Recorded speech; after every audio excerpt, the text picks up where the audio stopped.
Adapun target pengunjung yang dicanangkan sebanyak 600.000 orang selama periode tersebut.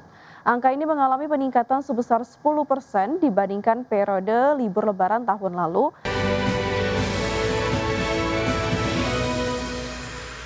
Pemirsa, emiten pariwisata PT Pembangunan Jaya Ancol Tbk memproyeksikan momentum libur Lebaran 2026 akan berkontribusi sebesar 6% terhadap pendapatan tahunan perseroan. Ya, Corporate Communication PT Pembangunan Jaya Ancol Tbk, Daniel Widrian Moko, mengungkapkan bahwa perseroan menetapkan periode libur lebaran pada 19 Maret sampai 3 April 2026. Adapun target pengunjung yang dicanangkan sebanyak 600.000 orang selama periode tersebut. Angka ini mengalami peningkatan sebesar 10% dibandingkan periode libur lebaran tahun lalu. Dengan demikian, Perseroan memproyeksikan kontribusi pendapatan sebesar hingga 6% dari momentum libur lebaran 2026. Meski demikian, Perseroan tidak menutup kemungkinan ihwal kondisi ekonomi yang kian tidak pasti. Sementara itu, Equity Research Analyst Pintraco Sekuritas Ulrich Paskalis Tambolang menyatakan bahwa secara historis periode Ramadan dan Lebaran merupakan peak season bagi sektor konsumen dan pariwisata. Hanya saja ia memprediksi kontribusi momentum Lebaran terhadap pendapatan tahunan tidak akan jauh berbeda dibandingkan dengan tahun lalu.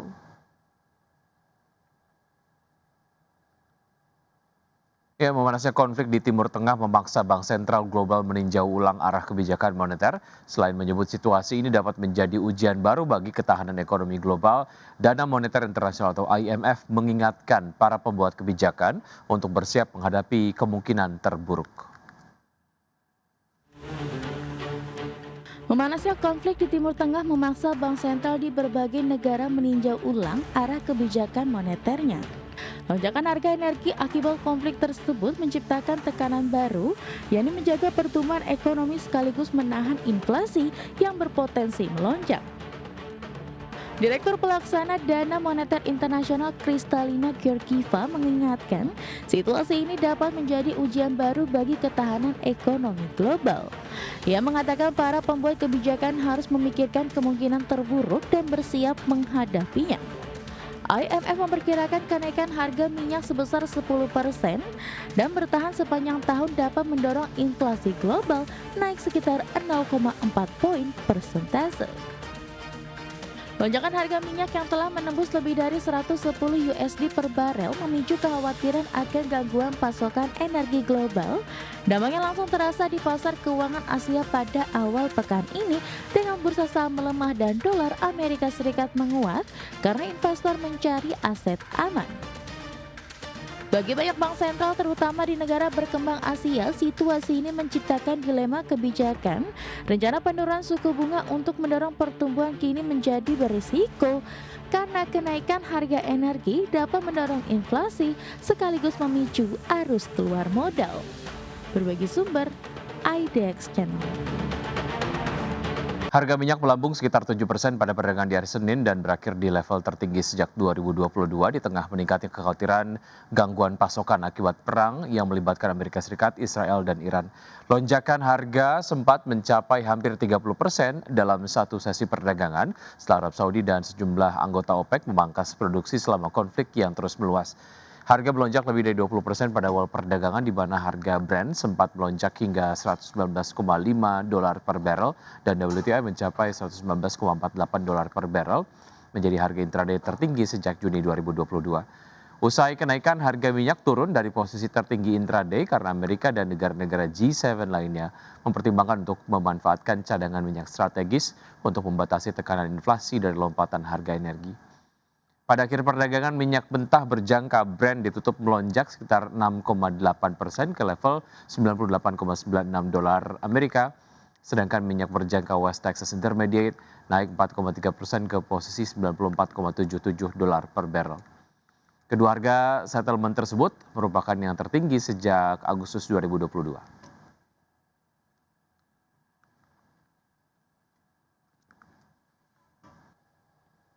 Pemirsa, kontribusi bisnis batubara PT TBS Energi Utama Tbk atau TOBA terus menyusut seiring strategi perusahaan beralih ke bisnis hijau. Ya, sepanjang 2025 perusahaan menata ulang portofolio usaha dengan memperkuat sektor pengelolaan limbah, energi terbarukan, dan kendaraan listrik. PT TBS Energi Utama Tbk menata ulang portofolio bisnis sepanjang 2025 sebagai bagian dari transisi menuju bisnis hijau.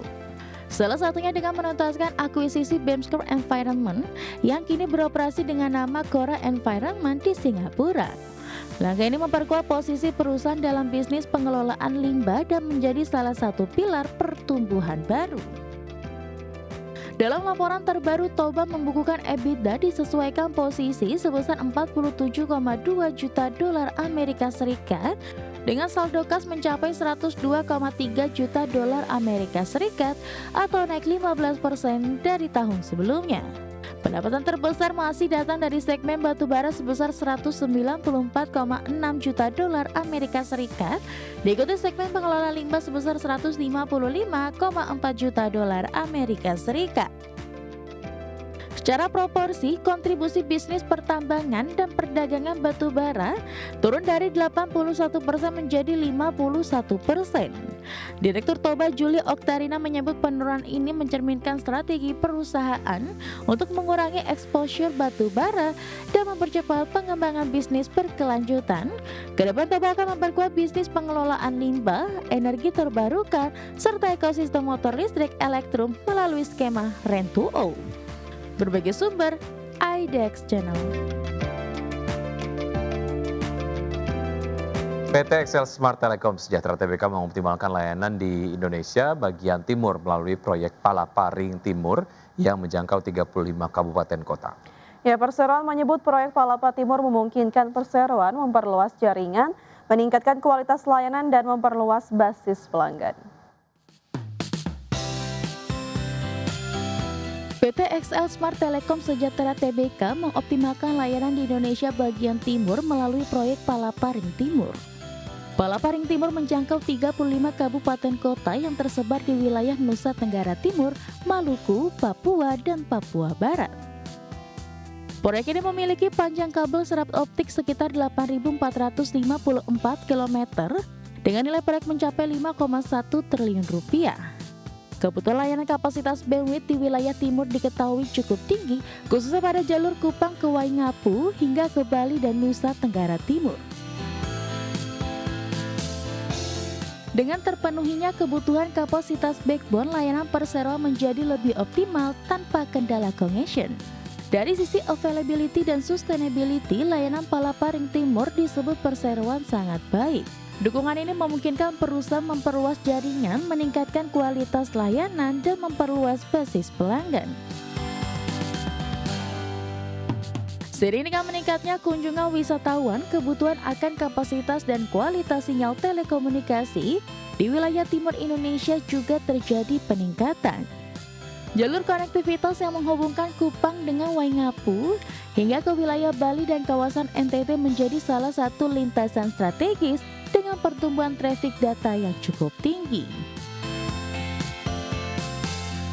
Berbagi sumber, IDEX Channel.